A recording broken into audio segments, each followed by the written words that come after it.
नमस्कार,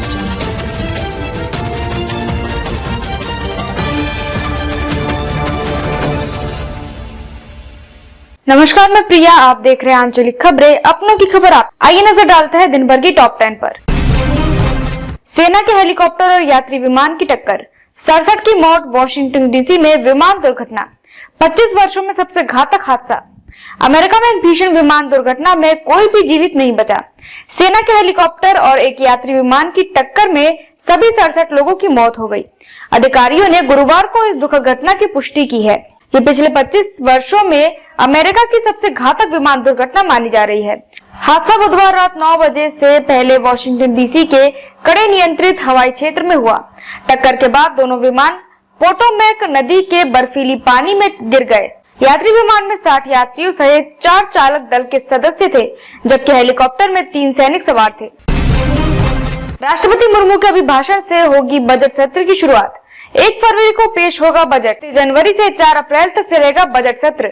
2 चरणों में होगी कार्यवाही। राष्ट्रपति द्रौपदी मुर्मू शुक्रवार को संसद के दोनों सदनों को संबोधित करेगी, जिससे बजट सत्र की औपचारिक शुरुआत होगी। केंद्रीय बजट 1 फरवरी को पेश किया जाएगा। राष्ट्रपति का संबोधन सुबह 11 बजे लोकसभा और राज्यसभा की संयुक्त बैठक में होगा। बजट सत्र 31 जनवरी से 4 अप्रैल तक 2 चरणों में आयोजित किया जाएगा। पहला चरण 13 फरवरी को समाप्त होगा। बजट सत्र महत्वपूर्ण रहेगा क्योंकि इसमें आर्थिक नीतियों और विकास योजनाओं पर चर्चा होगी।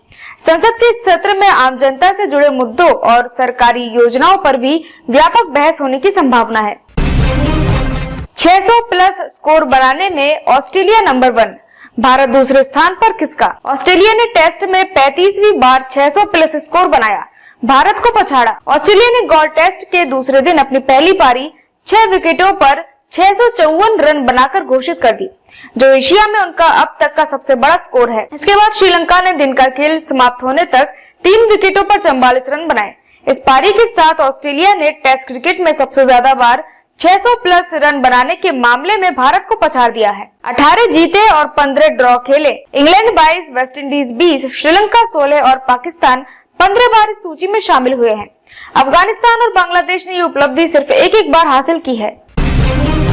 नर्मदा नितिन राजू ने राष्ट्रीय खेलों में स्वर्ण और राष्ट्रीय रिकॉर्ड बनाया। कर्नाटक 7 स्वर्ण सहित 12 पदकों के साथ शीर्ष पर। तमिलनाडु की पूर्व विश्व कप विजेता निशानेबाज नर्मदा नितिन राजू ने राष्ट्रीय खेलों में 10 मीटर एयर राइफल स्पर्धा में राष्ट्रीय रिकॉर्ड बनाते हुए स्वर्ण पदक जीता। 23 वर्षीय नर्मदा ने 254.4 अंक हासिल कर एशियाई खेलों की पदक विजेता रमिता जिंदल और ओलंपिक एलोवेरिन वलारिबल को पीछे छोड़ दिया। उन्होंने अपूर्वा चंदेला के 2019 में बनाए गए 242.9 के राष्ट्रीय रिकॉर्ड को तोड़ा। हरियाणा के अनीशा भानवाला ने पुरुषों की 25 मीटर रैपिड फायर पिस्टल में स्वर्ण जीता। भारोत्तोलन में छत्तीसगढ़ के विजय कुमार और ज्ञानेश्वरी यादव ने स्वर्ण पदक जीते। महाराष्ट्र ने भारोत्तोलन व ट्रायथलॉन में कुल 12 पदक हासिल किए, जिनमें 3 स्वर्ण शामिल है। सीएम योगी की चेतावनी, संपत्ति विवरण न देने पर कार्रवाई सुनिश्चित। कर्मचारियों की संपत्ति विवरण में देरी, वेतन रोकने की योजना। स्पष्ट आदेशों के बावजूद राज्य कर्मचारी मानव संपदा पोर्टल पर संपत्तियों का विवरण ऑनलाइन देने में हिचकिचा रहे हैं। 31 जनवरी की अंतिम तिथि से पहले 20 जनवरी तक केवल 52% कर्मचारियों ने जानकारी दर्ज की है। समय सीमा के बाद वेतन और पदोन्नति पर रोक लगाने की योजना है, जिसके लिए कार्मिक विभाग जल्द ही आदेश जारी करेगा। राज्य में 8.32 लाख कर्मचारियों में से सिर्फ 4,33,00,000 ने संपत्ति विवरण जमा किया है कि रिपोर्ट न देने वाले का जनवरी महीने का वेतन रोका जाएगा। सभी विभागों को निर्देशित किया गया है कि अधिकारी अपनी स्व मूल्यांकन रिपोर्ट जल्द ऑनलाइन अपलोड करें। दिल्ली विधानसभा चुनाव में सुरक्षा के लिए दिल्ली पुलिस ने पीसीआर वैन की तैनाती। दिल्ली पुलिस की कड़ी सुरक्षा, मतदान केंद्रों के बाहर और अंदर सीसीटीवी निगरानी। दिल्ली विधानसभा चुनाव में सुरक्षा व्यवस्था को लेकर दिल्ली पुलिस पूरी तरह से तत्पर है। पुलिस, अर्धसैनिक बलों और होम गार्डों के अलावा पीसीआर वैन भी सुरक्षा के लिए तैनात की गई है।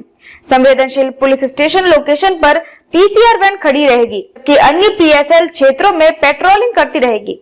इन इलाकों के चारों ओर आधुनिक सीसीटीवी कैमरे लगाए गए हैं, जो लगातार निगरानी रख रहे हैं। दिल्ली पुलिस के पीसीआर यूनिट के पुलिस उपायुक्त पंकज कुमार ने बताया कि पीसीआर वैन विश्व चुनाव के दौरान सुरक्षा में तैनात की गई है।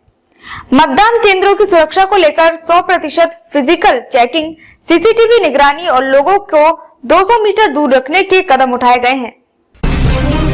पीएम सूर्य योजना के तहत अक्टूबर तक 20 लाख छतों पर सोलर पैनल लगाए जाएंगे। पीएम सूर्य योजना के तहत 1.45 करोड़ पंजीकरण, 6.34 लाख छतों पर सोलर पैनल।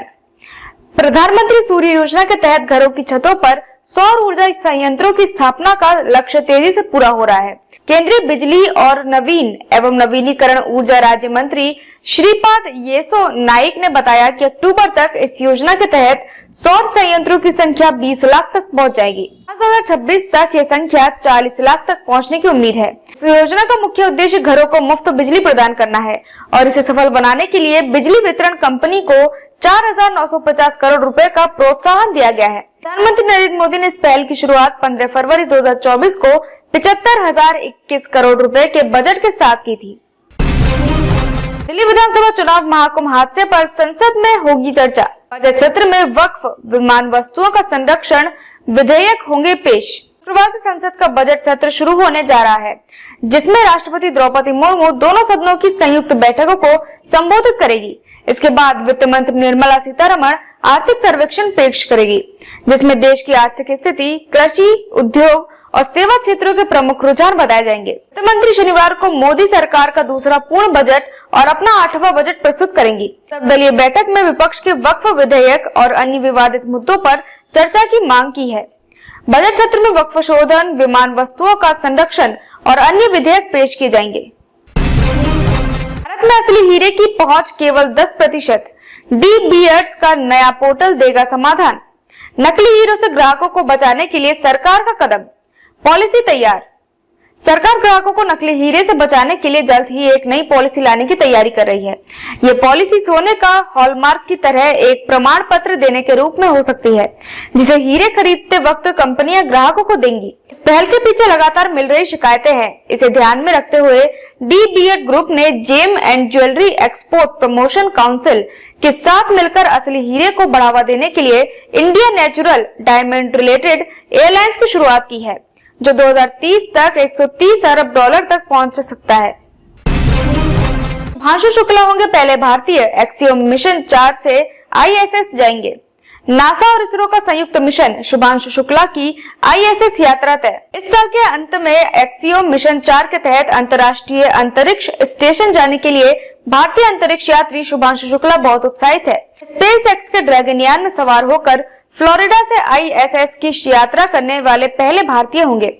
ये मिशन नासा और इसरो का संयुक्त प्रयास है, जिसकी हाल ही में घोषणा की गई। इसमें वैज्ञानिक प्रयोग और अन्य गतिविधियां की जाएंगी। शुक्ला ने बताया कि इस मिशन का अनुभव भारत के गगनयान मिशन में उपयोग होगा। तक के लिए बस इतना ही। देखते रहिए आंचलिक खबरें, अपनों की खबर आप तक।